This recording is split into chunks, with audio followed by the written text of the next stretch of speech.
vous êtes ici à la Manufacture Plaque, rue du Nil, au cœur du 2e arrondissement de Paris. Et la spécificité, c'est qu'on transforme les fèves de cacao en chocolat directement dans notre boutique atelier. Là, vous avez toutes les étapes qui mènent du cacaoyer jusqu'à une tablette de chocolat. Nous, on travaille sur toutes ces étapes-là, ici. Et toutes ces étapes-là qui sont en amont ne peuvent être faites que dans le pays producteur.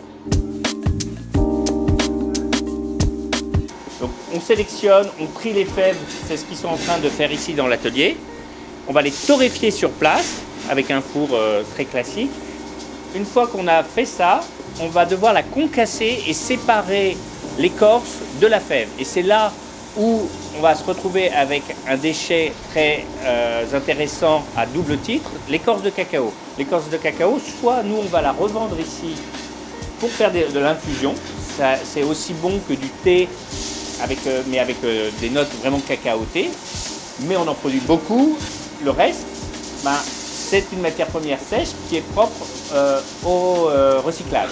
Donc c'est tout le projet qu'on a avec la mairie de Paris, c'est comment arriver à le recycler d'une manière la plus vertueuse possible.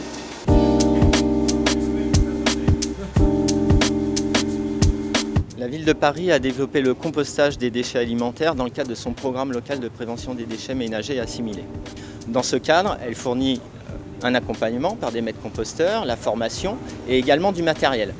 Le matériel qui est fourni comprend des bacs de compostage, mais aussi du broyat, qui sont des copeaux de déchets verts. Ils sont indispensables pour équilibrer les matières et composter dans de bonnes conditions. Aujourd'hui, la ville achète ce broyat. C'est pourquoi elle recherche des solutions alternatives pour pouvoir proposer aux Parisiens des solutions locales et gratuites. Et dans ce cadre, nous avons rencontré ce chocolatier qui produisait une quantité importante d'écorce de cacao.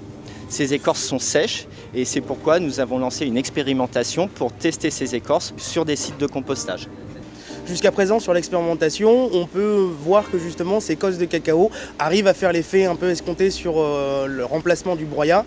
Après, il faut juste faire attention aussi sur le niveau ou combien de quantité on doit mettre. Comme par exemple ici, on a commencé à en mettre un petit peu trop, ce qui a asséché la matière. Et on a réussi justement au fil des mois à trouver une solution pour réussir à rééquilibrer.